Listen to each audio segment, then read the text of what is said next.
호가 미당이신 분이 누구냐면, 여러분 혹시 이렇게 얘기를 드리면 아실 거예요. 한 송이 국화꽃을 피우기 위해서 봄부터 소쩍새는 그렇게도 울었다. 누가 생각나시는지 혹시 아십니까?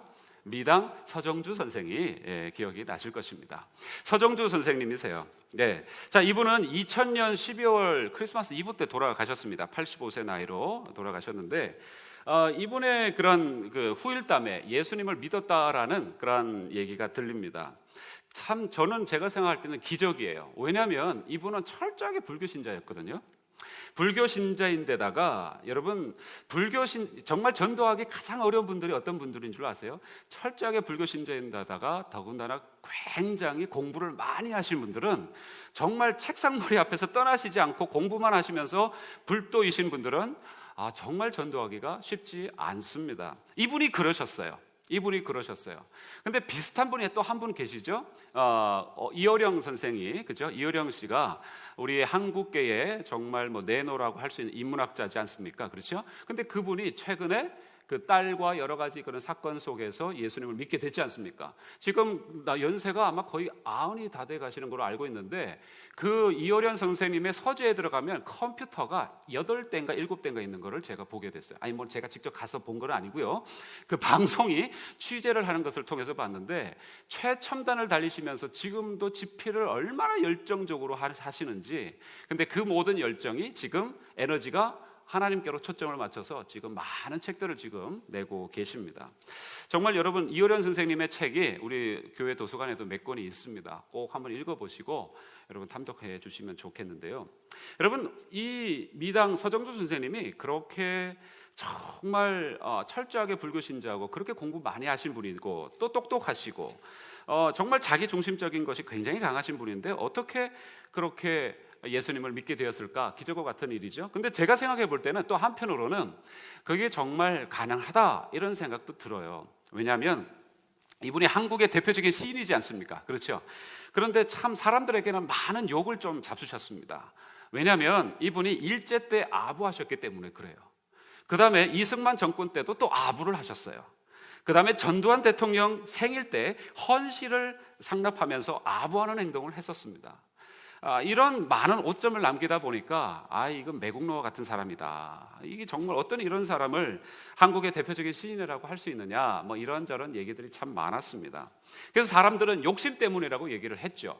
돈에 눈물었을 것이다.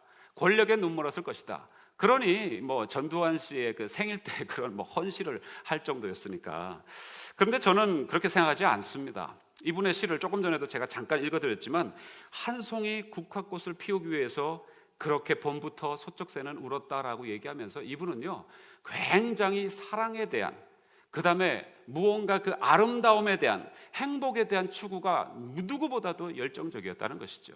정말 아름답기를 원했고, 철저하게 행복하기를 원했고, 철저하게 정말 그 모든 것들을, 고통과 어려움을 피하고 그 아름다움을 찾다 보니까 우리가 눈에 볼 때는 겉으로의 모습은 그렇게 행보를 아마 하지 않으나, 이런 생각을 해보게 됩니다.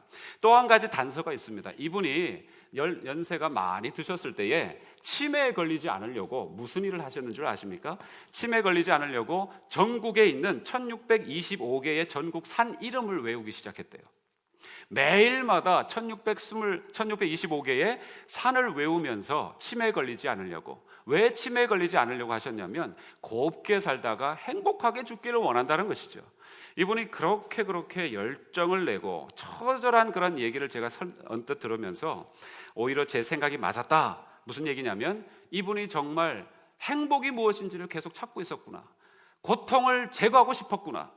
그러다 보니까 남들이 이게 친일이니 뭐니 다 필요 없는 것이에요. 501이 다 필요 없고, 어쨌든 고통을 피하고 어려움을 피하고 오늘도 정말 행복하기를, 아름답기를 원했던 것이다라는 것이죠. 그런데 이분이 돌아가시기 얼마 전에 95년도에 80에 지어놓은 시가, 발표되지 않은 시가 하나 있었는데, 그 시가 뭐냐면, 시의 제목이 아름다운 것은 슬픈 것이다 라는 제목의 시가 있다고 합니다. 그런데 이처럼 슬프고 힘들고 허탄한 것이라는 것을 결론을 맺고 있는 이 시의 모습을 보면서 참 마음이 안타까웠어요.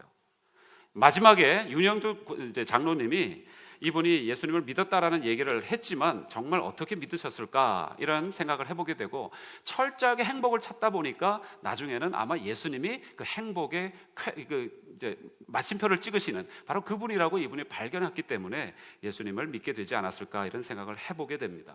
그러면서 참 안타까웠습니다. 이분이 조금 더 일찍 예수님을 만났더라면 이렇게 몸부림치고 욕을 먹어가면서 권력을 향해서 아부하지 않고 고통과 아픔과 어려움을 피하고 도망치려고 하지 않고 채워도 채워지지 않는 그 허기와 허탈과 허물을 얘기하지 않고 놀하지 않고 정말 하나님은 살아계시다라고 하는 정말 오히려 이런 얘기를 할 수 있었지 않았을까 싶습니다. 참으로 주께서 나와 함께 하시면 나는 날쌔게 내달려서 적군도 뒤쫓을 수 있으며 높은 성벽이라도 뛰어넘을 수 있습니다라는 이런 시를 오히려 그가 적지 않았을까라는 생각을 해보게 되는 것이에요. 여러분 어떻게 알 수 있겠습니까? 제가 어떻게 그런 걸 알 수 있느냐 여러분 질문하실 수 있는데 여러분 바로 방금 말씀드렸던 이 시가 똑같은 시예요. 방금 말씀드렸던 이 시가 적군이 뒤쫓아올 수 있어도 나는 높은 성벽이라도 주께서 나와 함께 하시면 뛰어오를 수 있습니다라고 얘기한 이 말이 시인데 누구의 시냐면 나이가 70에 가깝고 이제 세상 떠날 날이 얼마 남지 않고 모든 것이 끝나가는 시점에 서 있지만 하나님을 믿었던 다윗의 시기 때문에 저는 그렇게 얘기할 수 있다 이 말입니다. 여러분 세상의 사람들은 모든 것이 허무하다라고 끝까지 발표도 하지 못하면서 끝까지 남기는 유적과 같은 그러한 시는 유물 같은 시는 모든 것이 허탄하다라는 탈진의 고백이지만 그러나 예수 믿는 자의 마지막의 말로의 모습은 오히려 나는 하나님이 함께 하시면 지금 성벽이라도 뛰어오를 수 있다라는 그런 얘기를 하게 된다라는 것이죠. 할렐루야. 신앙의 길은요 보통 때는 잘 모릅니다. 보통 때는 다 똑같은 것 같습니다. 그런데 언제 선명하게 다르다라는 것을 우리가 볼 수 있느냐면 고난이 올 때 그렇습니다. 보통 때는 잘 몰라요. 그런데 어려움이 딱 닥치게 되면 이것이 신앙이었구나, 이런 것이 신앙이었구나라는 것을 선명하게 알 수 있게 됩니다. 우리가 신앙의 길과 세상의 길 함께 갈 때는요 잘 모릅니다. 신앙의 길 같기도 하고 세상의 길 같기도 하고 분별이 잘 되지 않습니다. 그런데 삶의 마지막이 되면 내가 신앙의 길을 걷고 있었구나 아니면 세상의 길을 걷고 있었구나라는 것을 분명히 보게 드러나게 된다는 것이죠. 여러분 연극 해보신 분 계십니까? 여기에서 제가 분명히 알기로는 최소한 한 분은 계십니다. 네, 혹시 살짝 웃으시는 분들은 하신 분들이신가요? 네. 자, 찌푸리고 계신 분들은 안 하신 걸로 제가 믿겠습니다. 네, 다 하신 거군요. 그러면 네, 연극하신 분들은 아마 그 연극 이후에 그 순간을 기억하시고 계실 겁니다. 굉장히 허탈하죠. 이것 때문에 내가 365일 그 수많은 시간들 어렵게 밥을 굶어가면서 대사를 외우면서 같이 그렇게 동역하면서 그 일을 했었던가, 이거 하나 연극 올리려고 내가 그렇게 했었던가라는 허무와 허탈감이 살짝 자리 잡는 시간이 있습니다. 네, 해보신 분들은 압니다. 근데 그것은요 세상의 길이에요. 분명히 여러분 이렇게 한번 뒤집어서 한번 살짝 얘기해 볼게요.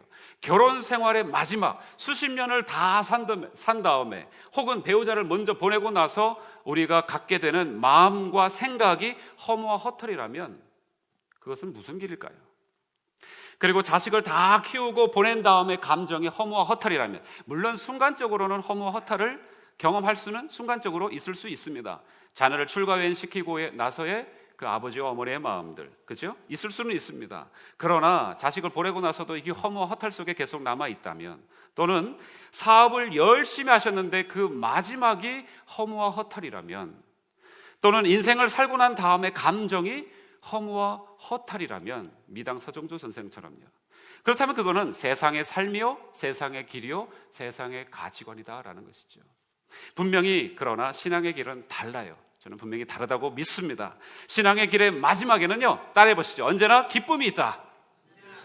예, 그리고 언제나 감동이 있습니다. 그리고 저는 이렇게까지 얘기하고 싶습니다. 언제나 축제가 있다라고 저는 믿습니다.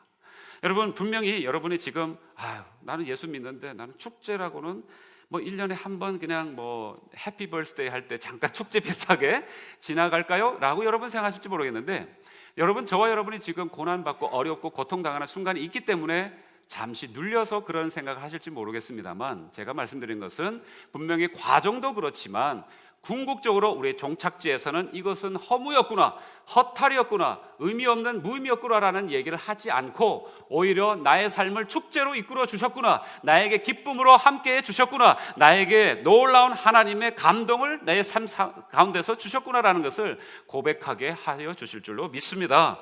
왜냐하면 시편에 보면 이런 얘기가 있어요. 원수의 목전에서 하나님이 뭘 하신다고 얘기하십니까? 상을 베푸신다고 얘기하십니다. 할렐루야.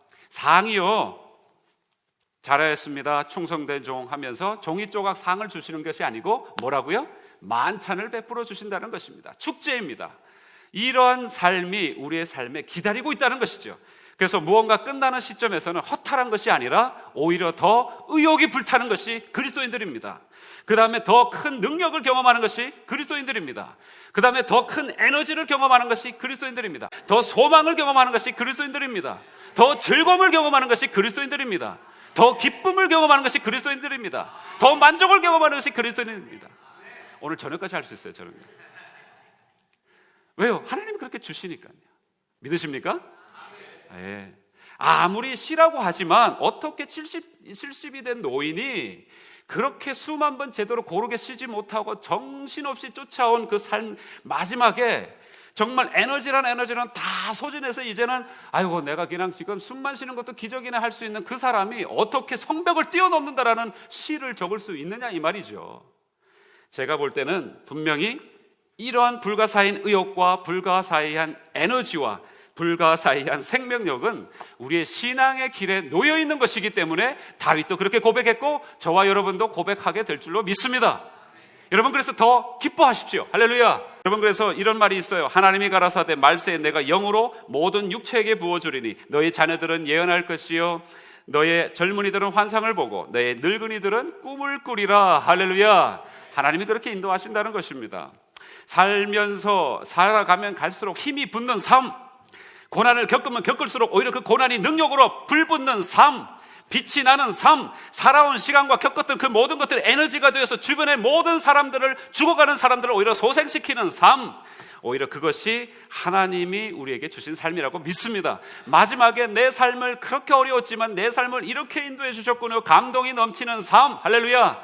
여러분, 영화 얘기는 제가 잘 안 하려고 했는데 국제시장 다 보셨잖아요, 그렇죠? 아직 못 보신 분들은 제가 요 화면으로 언제 한번 보여드리기를 제가 소망하고 있습니다. 국제시장의 마지막 장면에 보면은 그 베트남 전쟁과 함흥철수와 뭐 별의별 많은 우여곡절을 그 한 분이 그 주인공이 겪지 않습니까? 그 아버지 약속 하나 지키려고, 그렇죠? 네가 장남이 돼, 너 정말 이 가정을 이끌어 가야 된대, 네가 내 역할을 해야 된대라는 그 아버지의 그 약속 하나 붙들고 꽃분이네 가게를 죽을 때까지 붙들고 있었던 거예요. 그런데 마지막 장면에서 어떤 장면이 있습니까? 그렇죠? 기억나시죠? 기억 못하십니까? 못 보신 분들은 죄송합니다만 꼭 보여드릴게요. 그 마지막 장면에 그 아버지가 환상처럼 이렇게 나타납니다. 그리고 조명이 확 비춰집니다. 아버지가 막 이렇게 환생하신 것 같아요. 그 아버지가 그 무릎 꿇고 막 그 아버지의 저고리를 하나 붙들고 울고 있는 그 아들에게 나타나셔서 수고했다 그러면서 아버지 저 너무 힘들었어요 하면서 막 우는 장면이 나옵니다. 그리고 아버지가 끌어안는 장면이 나옵니다.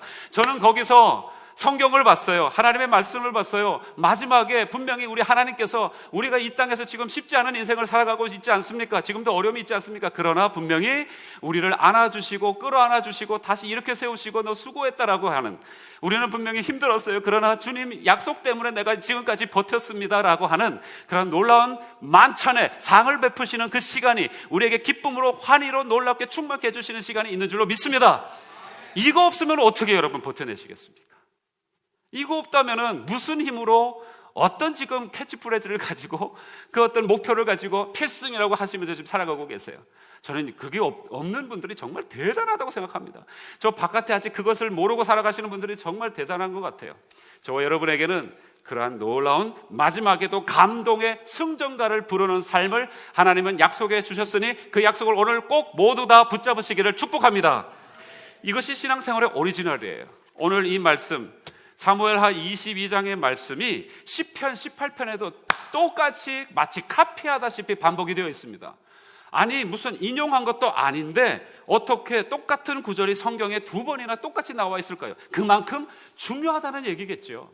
그만큼 이 신앙의 사람들이 반드시 불러야 할, 다윗뿐만 아니라 모든 신앙의 사람들이라면 불러야 할, 살아가는 모든 환경 속에서 지치지 않고 힘과 능력, 생명을 얻기 위해서 불러야 할 노래가 바로 여기에 고스란히 담겼기 때문이 아닌가 싶습니다.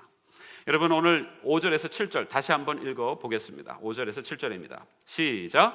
사망의 물결이 나를 애우고 불의의 창수가 나를 두렵게 하였으며 음부의 줄이 나를 두르고 사망의 올무가 내게 이르렀도다. 내가 환난 중에서 여호와께 아뢰며 나의 하나님께 아뢰었더니 저가 그 전에서 내 소리를 들으시며 나의 부르짖음이 그 귀에 들렸도다. 할렐루야, 아멘. 이게 승리의 비결인데 뭐라고요? 다시 한번 따라해 보시죠. 나의 하나님께 아뢰었더니. 이것이 꼭 오늘 기억하셔야 될 문구이고 우리의 신앙의 약속인 것입니다. 우리의 삶을 실제로 지치게 만드는 것이 무엇인지 아십니까? 분노입니다. 분노요. 우리를 지치게 하는 것은 분노입니다. 사람을 지치게 합니다. 생명 에너지를 갉아먹습니다. 생명 에너지를 갉아먹습니다. 다윗의 삶에서도요, 이런 분노의 상황이 얼마나 많았습니까? 얼마든지 분노할 수 있고 소위 얘기하는, 우리가 흔하게 얘기하는 뚜껑이 열릴 수 있는 상황이 정말 많았습니다. 삶이 지쳐가지고 아주 내려앉을 수 있는 순간도 있었어요.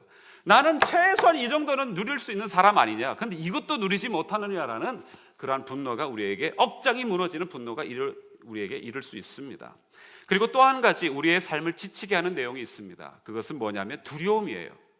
무언가 여러분이 두렵다라는 것은 지금 지쳐있다라는 것을 반증하는 것이고, 지쳐있다는 것은 거꾸로도 무언가 두려워하고 있다라는 것입니다. 여러분, 제가 봤을 때 몇몇 분들에게 여기는 나는 지금 굉장히 피곤해요 라고 하는 것이 있는데, 그 이유는 어젯밤에 제대로 못 주무셔서 또 열심히 비디오를 몇 편을 이렇게 보시기 때문에 피곤할 수도 있지만, 그것보다도 더 중요한 것은 나는 지금 두려워요 라는 그런 얘기입니다. 두려우면 언제 실패할지도 모르고 언제 패배할지도 모르고 끝없는 안전에 대한 그 갈망과 또한 끝없는 안전에 대한 위협 때문에 저와 여러분이 두려워하는 것입니다. 내가 이러다가 사업 망하면 아이들 어떻게 키우지? 그것도 두려움 속의 한 가지겠죠. 내가 이렇게 죽다가, 내가 이렇게 나이 들다가 이거 뭐 아무것도 이루지 못하고 이렇게 죽으면 정말 이거 내 묘비에 뭐라고 이름을 새길 수 있을까? 별의별 두려움, 생각, 염려, 근심, 걱정들이 다 있을 것입니다. 내가 이렇게 살다가 갑자기 객사를 하게 된다면 내 자녀들 어떻게 먹여 살릴까? 내 남아있는 배우자는 어떻게 될까? 별의별 생각이 다 드시죠. 그것 때문에 여러분이 도망치고 싶어 하시고 그 두려움 때문에 지금 스트레스가 쌓여서 피곤하신 거예요. 그의 표현대로, 다윗의 표현대로 의하면 사망의 물결이 나를 지금 에워싼 것입니다. 불의의 창수가 나를 지금 집어삼키려고 하는 것입니다. 나를 두렵게 하고 있고 음부의 줄이 나를 두르고 사망의 올무가 내게 이르렀도다 라고 얘기하고 있습니다. 그런데 이런 상황에 있으면서도 말하고 있으면서도 불구하고 충분히 지칠 수 있고 낙담할 수 있고 자포자기할 수 있고 금이 가서 무너질 만한 그런 상황에 있음에도 불구하고 그의 표현대로 나의 하나님께 아뢰었기 때문에 결코 무너지지 않는 승전가를 부르는 이 다윗의 삶을 보게 되는 것입니다. 여러분, 나의 하나님이라는 것은요, 막연하게 넋두리를 하는 것이 아닙니다. 아이고 누구 있으면 좀 걔 아무나 나와보세요 하나님 하는 것이 아니고, 분명히 하나님 앞에 뭐가 붙어 있습니까? 나의 하나님이라고 붙어 있는 거예요. 하나님을 알고 있습니다. 그리고 하나님 앞에서 개인적으로 인격적으로 체험한 그 하나님을 알고 있기에 이 문제가 있을 때마다 그 하나님에게 달려나가는 것이에요. 여러분, 그리고 그냥 푸념이라 늘어놓는 것이 아니라는 것을 어떻게 또 알 수 있냐면, 여러분 여기에 아뢰었다라는 말이 어떻게 성경에는, 영어 성경에 표현되어 있냐면 To my God I cried. 나는 울부짖었다고 얘기합니다. 나는 울부짖었다. 분노와 두려움과 스트레스가 있으면 여러분 푸셔야 돼요. 어떻게 해요? 푸셔야 됩니다. 아이고 이렇게 딱 푸시지도 않으시고 꽁꽁 묶어 드시면 여러분 그냥 다 피곤해서 이렇게 쩔어서 이게 안 됩니다. 여러분 어떻게 하셔야 된다고요? 푸셔야 합니다. 근데 누구에게 풉니까? 와이프에게 풉니까? 절대로 안 되죠. 자녀에게 풉니까? 절대로 안 되죠. 직장 상사에게 풉니까? 잘리죠. 직장 밑에 사람들에게 풉니까? 그러면 내가 일을 해야 되겠죠. 어렵습니다. 아무에게도 풀 사람이 없습니다. 그러다 보니까 바깥에는 이 밥줄과 연결되어 있으니까 요즘 현대인들은 교회 와서 풀려고 해요. 교회 와가지고는 만만한 사람들이라고 생각해서 막 풀려고 합니다. 그런데 결코 교회에서 푸시면 안 됩니다. 풀기는 풀어야 되는데 어떻게 푸시느냐? 여러분, 한 가지 재밌는 얘기를 하나 드릴게요. 거룩이라는 단어가 원어로는 카도시라고 합니다. 카도시. 근데 이 단어를 발음을 할 때에 이스라엘 사람들은 지금도 그렇고 발음할 때 유의점이 하나 있습니다. 카도시라는 말을 할 때에 들어 마시면서 발음을 하면은 절대로 안 되고, 한순간도 들어 마시지 말고 다 내뱉으면서 카도시 이러셔야 됩니다. 한번 따라해 보세요. 시작. 벌써 풀리는 느낌이 있어요. 자, 카도시라는 거룩이라는 단어가 반드시 다 풀어내야 거룩해진다라는 그런 의미를 담고 있다라고 성서학자들은 얘기합니다. 재밌지 않습니까?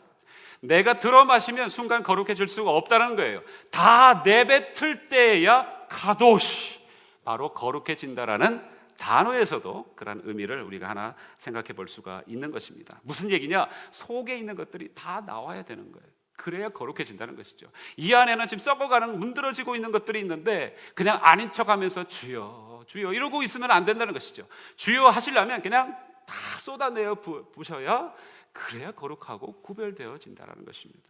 문제가 있습니다. 고통이 있습니다. 어려움이 있습니다. 그런데 그때마다 다윗은 카도시, 다 내뱉었기 때문에, 다 뿜어져 나오는 모든 것들을 다 하나님께 I cry to my God 부르짖었기 때문에 놀랍게도 데미지를 입지 않았다라는 사실입니다. 여러분, 분노나 두려움이나 스트레스는 다 데미지예요. 충격파입니다. 여러분이 분노하시면 한 방 얻어 맞는 것이에요. 누군가가 맞는 것입니다. 여러분이 두려워하시면 누군가가 맞는 거예요. 여러분 스스로를 때리거나 누군가를 지금 때리고 있는 거예요. 스트레스도 마찬가지입니다. 그 충격이 내 삶에 고스란히 남아있고 다 쌓인다면 한 사람도 견딜 수 있는 사람이 없습니다. 무하마드 알리가 왜 지금 이러고 다닙니까? 그렇게 강펀치의 유명한 권투 선수가 왜 이러고 다니냐고요. 그동안 아무리 강펀치는 몇 번 안 맞았더라도 잽 하면서 맞았던 그 충격들이 남아 쌓여서 이제는 그도 스스로 건재할 수 없는 모습으로 지금 무너져가고 있는 모습을 보게 되는 것이죠. 여러분, 하나님 앞에서 진정으로 가지고 나가서 부르짖는다는 것이 무엇이냐면 그 충격인 그것들, 그 스트레스와 그 장애와 그 어려움과 고통과 두려움과 그 무시무시한 공포들을, 그 충격들을 내 안에 쌓아두지 않고, 독소로 쌓아두지 않고 다 어떻게 해요? 하나님께 전달하는 과정이 바로 부르짖는다라는 것입니다. 여러분, 그 충격은 그러면 하나님께서 친히 가지고 가셔서 해결하기 시작하는 줄로 믿습니다. 이게 은혜죠. 여러분, 골프 치시는 분들도 여기 계시고, 또 테니스 잘 치시는 분들도 계시고, 축구 잘하는 분들도 계시겠는데, 여러분 특별히 테니스 할 때 뭘 주의하라고 합니까? 엘보 주의하라고 하지 않습니까? 여러분 딱 쳐서 공이 정확하게 그 타격점에 맞아서 정확하게 날아가면 너무너무 시원합니다. 그렇죠? 근데 잘못 소위 얘기하는 삑사리가 나서 잘못 맞으면 그 충격이 어디로 옵니까? 내 엘보에게로 고스란히 와서 팔에 부상을 입기가 쉽습니다. 골프를 치다가도 딱 맞으면 기분이 너무 상쾌하시지만 잘못 맞아서 하면 어깨나 허리가 문제가 점점 쌓이는 것처럼, 여러분 우리의 분노나 두려움이나 스트레스나 이런 모든 것들 우리가 어떻게 해야 됩니까? 하나님께 다 풀어내 놓아야 하는 줄로 믿습니다. 이게 영적 물리학이에요. 영적 물리학. 제가 만들어낸 단어는 아닙니다. 이미 쓰고 있는 단어입니다. Spiritual Physics라고 합니다. 한번 따라해 보시죠. 충격을 하나님께 전달하라. 기억하십시오. 그러면 하나님은 어떻게 하신다고요? 하나님은, 또 따라해 보시죠. 하나님은 들으신다. 할렐루야. 여러분 믿으시면 더 크게 아멘 하십시다. 할렐루야. 우리가 부르짖기만 한다면 하나님은 들으세요. 여러분, 출애굽기의 중심 주제는 부르심과 들으심입니다. 쯔하우 샤마. 갑자기 제가 중국말 하는 것 같았죠? 이스라엘 말을 한 겁니다. 히브리어를 한 겁니다. 쯔아, 이게 부르짖음이에요. 그 다음에 샤마, 이것이 들으심입니다. 여러분, 우리 하나님은 이 부분에 있어서는 절대로 예외가 없으신 분이십니다. 어떤 예외가 없다고요? 부르짖기만 하면 무조건 들으시는 하나님이십니다. 할렐루야. 여러분, 근데 부르짖는 것이 여기 또 오늘 좀 이렇게 죄송하지만 원어를 또 하나 써야 되겠는데요. 단어가 조금 전에 발음해 드렸지만 단어가 쯔아흐입니다. 쯔아흐. 한번 발음해 보시죠. 시작. 예. 그런데 여러분, 원래 실제로 이스라엘 사람들이 발음할 때는 그 정도로 발음하지 않습니다. 쯔아 이렇게 발음하지 않고요. 쯔아 뭐 이럽니다. 이게 무슨 얘기입니까? 그만큼 찢어질 정도로, 뭔가 막 쭉 찢어질 정도로 갈증이 나면서 그 탄복의 마음을 쯔아 하나님 앞에 부르짖어야 된다는 것이죠. 여러분, 그런 부르짖음이 있을 때는 분명히 하나님이 You cry, I listen and answer. 하나님은 분명히 응답하신다고 오늘 약속해 주셨습니다. 이 성경의 모든 도처에 나와 있는 말씀이에요. 부르짖으면 하나님은 들으십니다. 여러분, 나의 하나님께 아뢰었다라고 끝나지 않습니다. 그렇다면 자기가 너무 그냥 힘들어서 그냥 한번 얘기하고 본 것에 불과하겠죠. 그러나 오늘 본문에 보니까 나의 하나님께 어떻게 해요? 아뢰었더니 라고 하면서 그 다음에 하나님의 응답하시는 내용들이 소상하게 등장하는 것을 보게 됩니다. 여러분, 많은 분노가 있습니다. 요즘 현대인들이 갖고 있는 분노와 두려움과 부담과 걱정과 염려와 이 많은 것들이 있습니다.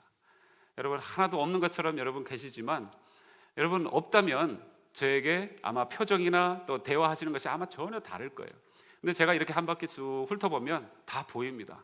여러분에게 다 그런 부분들이 있으세요. 자, 하나님이 분명히 들으십니다. 우리가 부르짖을 때에 하나님은 들으시고, 우리가 지금 갖고 있는 그 데미지와 같은 그 어려움들을 하나님 앞에 모든 순간순간 다 올려드리는, 정말 부르짖고 또 하나님께서 들어주시면서 하나님이 응답해 주시는, 그리고 하나님이 우리를 놀라웠게 다시 한번 세워주시는 그 은혜가 있기를 바라는데, 여러분, 책 하나를 소개시켜 드리면서 말씀을 맺을까 합니다. 아침 새벽에 잠깐 말씀을 나눴던 부분입니다. 요즘 세상은 정말 태풍이 부는 것 같습니다. 어제도 윈터 스톰, 스노우 스톰이 왔다고 했죠. 그래서 지금 바깥에 상황이 그렇습니다. 영어 책 제목은 스톰입니다. 풍랑, 태풍이 지금 불고 있다는 것이죠. 교회마저도 태풍 한복판에 있는 것처럼 보입니다. 지금 교회는 도대체 어디로 가고 있는지, 신앙인들도 찾아볼 수가 없고, 또 우리가 과연 믿음을 어떻게 추스려야 되는지 참 어려운 시점에 우리가 살아가고 있는 것 같습니다. 근데 이런 상황을 예언자처럼 얘기하시는 우리 뉴욕에 있는 브루클린 태버너클 처치의 한 목사님, 짐 심발라라는 목사님이 계십니다. 아침에도 소개시켜드렸던 목사님이시긴 한데, 이분의 그 브루클린 태버너클 그 콰이어는 전 세계적으로 참 유명한 콰이어죠. 그래미상을 받을 정도의 콰이어입니다. 근데 흑인 빈민촌에 세워진 콰이어입니다. 그리고 제대로 교육받으신 분들도 없어요. 음악 전공하신 분들도 거의 없습니다, 초기에. 그런데 그냥 자기들끼리 기도하고 편곡하고 해서 찬양하면서 막 기도하고 그러시다가 지금은 전 세계적으로 유명한 그런 콰이어 팀이 됐어요. 저에게도 앨범이 몇 개 있는데 정말 어떤 콰이어하고도 비교가 안 되는 무언가가 있습니다. 저는 근데 그분들의 어떤 그런 영성이나 이런 모든 것들의 은혜가 저는 여기에서 온다고 분명히 믿습니다.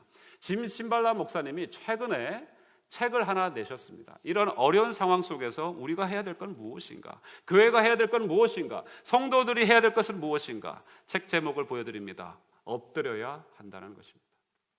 우리가 할 수 있는 것은 자선사업도 아니요, 그 어떠한 보기 좋은 인간들이 보기 좋아하는 어떤 그런 모습이 아니라, 무언가를 우리가 뜯어 고쳐보겠다고 하는 것이 아니라 그저 하나님이 일하시니 우리는 하나님을 의지하며 전적으로 자기 부인과 함께 하나님만을 의지하는 가운데 엎드리는 이 관계가 우리에게 다시 이러한 삶의 모습이 회복될 때에 태풍 한복판에 있어도 우리는 뚫고 헤쳐나올 줄로 믿습니다. 여러분, 이것이 우리가 오늘 이 시간에 들고 서 있는 메시지요, 하나님이 저와 여러분에게 주시는 도전이십니다. 평화, 하나님의 평강이 당신의 삶에 넘쳐나기를.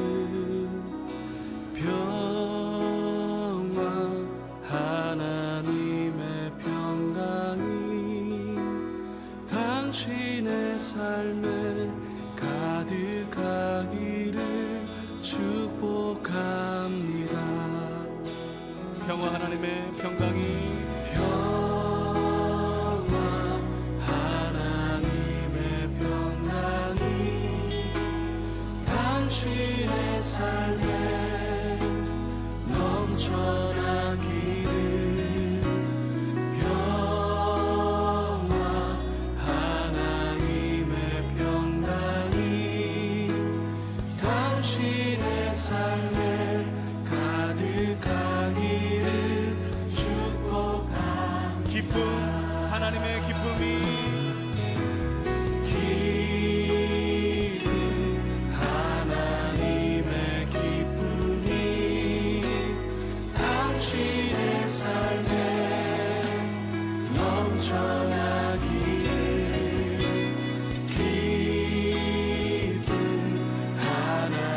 하나님의 소망이 당신의 삶에 넘쳐나기를 소망 하나님의 소망이 당신의 삶에 가득하기를.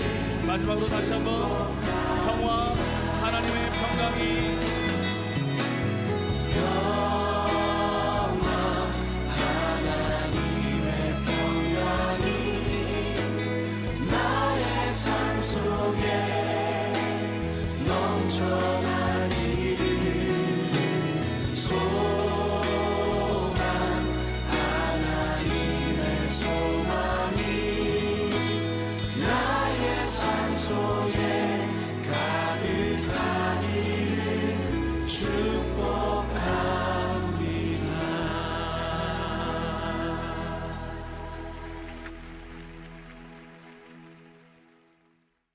노래하신 분들은 찬양하시고, 기도하신 분들은 기도해도 좋습니다.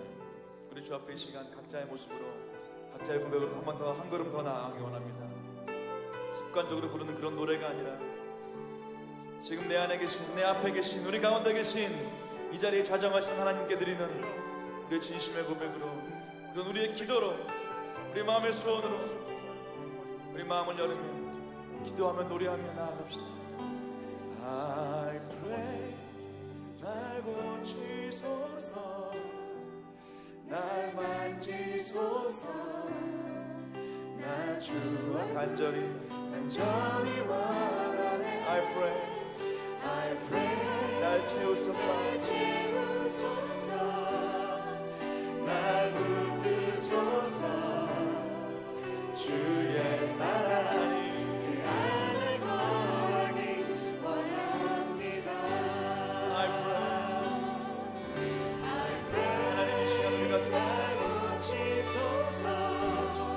성령의 원함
주옵소서. 가물어 메마른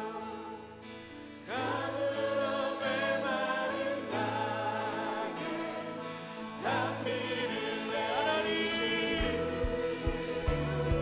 성령의 단비를 아멘. 새 생명 새 마음 가물어 메마른 땅에 가물어 메마른 땅에 단비를 내리시는 성령의 단비를 새 생명 다시 한번 더 마음을 다하여 가물어 메마른 땅에 단비를 내리시는 성령의 단비를 한 번 더 마지막으로 기도합시다. 우리 기도할 때에 성령의 충만을 구합시다. 성령의 충만을 구하며 시간 기도하겠습니다. 하나님 메마른 땅에 생기를 주시는 주님, 오 주님, 너희는 약한 손을 강하게 하며 떨리는 물을 불붙게 하여 주며 겁내는 자에게 이르기를 너는 굳세게 하라 두려워 마라. 보라 너희 하나님이 오사 보수하시며 보복하여 주실 것이라. 그가 오사 너희를 구하시리라 하라. 그때의 소경이 너희 밟을 것이며 귀머거리에 귀가 열릴 것이며 그때의 저는 자는 사슴같이 될 것이며 펑어리 혀는 노래하리니 이는 광야에서 물이 솟겠고 사막에서 시내가 흐를 것이며 저희가 광야 사막길에서 방황하며 그 화성을 찾지 못하고 그리고 목마름으로 그 영혼이 속에서 피곤하였도다. 이에 저희가 그 근심 중에 여호와께 부르짖으며 그 고통에서 건지시고 또 바른 길로 인도하사 그의 성에 이르겠습니다.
아버지,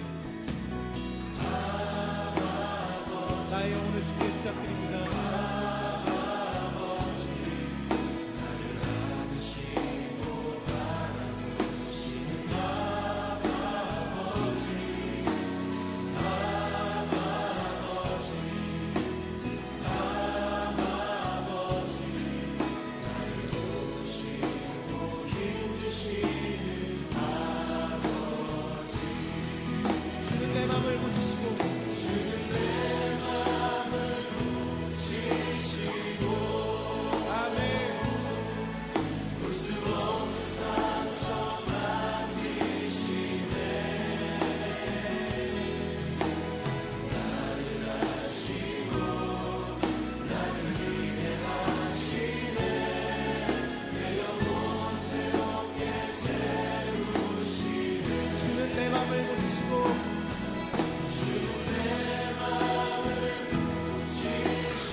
다시 한번 이 노래를 부를 때는 옆에 있는 분과 함께 불렀으면 합니다. 시간 아버지가 얼마나 당신을 사랑하시는지, 그리고 아버지의 능력이 당신에게 충만히 임할 것을 선포하고 기도하고 또 기대하는 마음으로 불렀으면 합니다. 다시 한번 불러보겠습니다.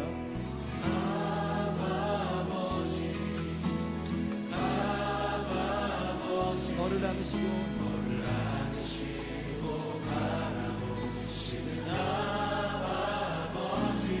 자리에서 다 함께 일어나서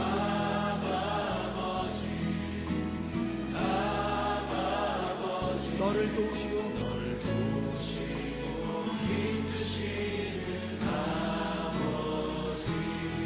주는 내 맘을 고치시고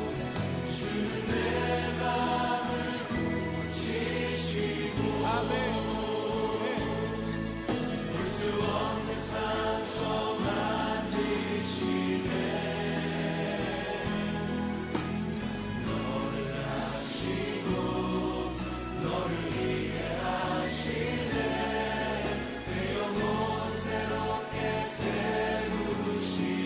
믿음으로 주는 내 맘을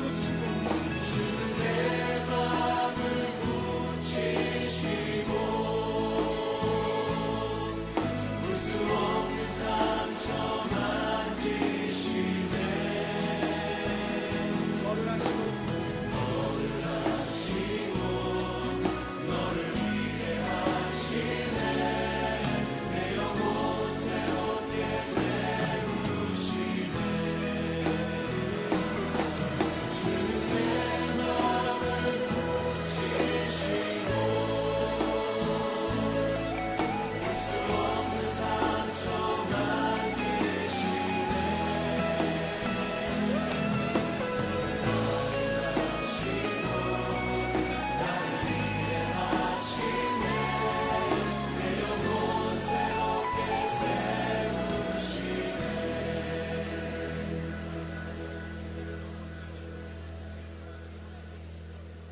영광과 존귀로만 쓰신 우리 주님이 우리의 아빠 되심을 인하여 감사하며 찬양합니다.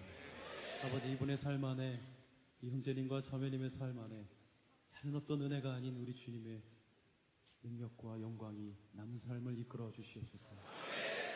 사랑하고 축복하며 예수님의 이름으로 기도합니다.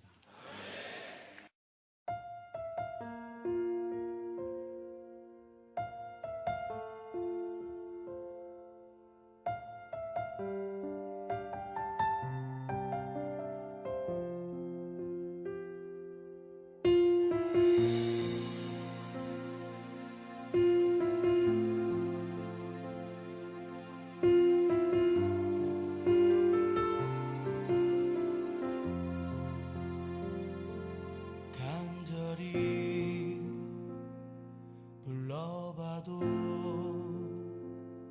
침묵만이 다시 내게 되돌아오네. 검은 구름 빛을 가리듯 밤과 같이 어두운 뿐이지만 당신 손에 내 이름 새겼으니 결코 나를 잊지 못하시리라.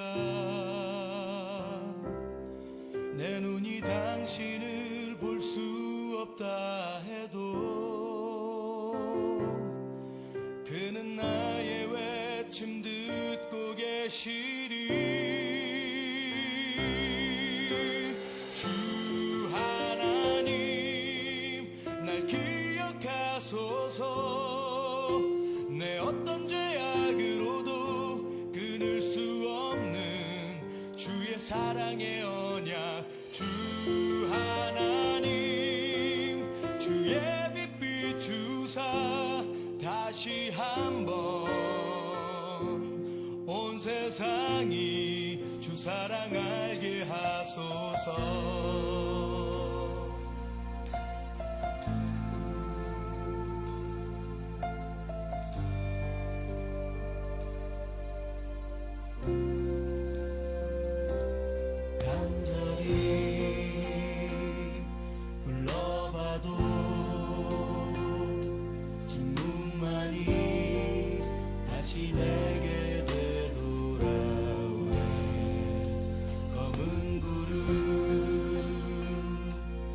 빛을 가리는 밤과 같이 어둠뿐이지만 당신 손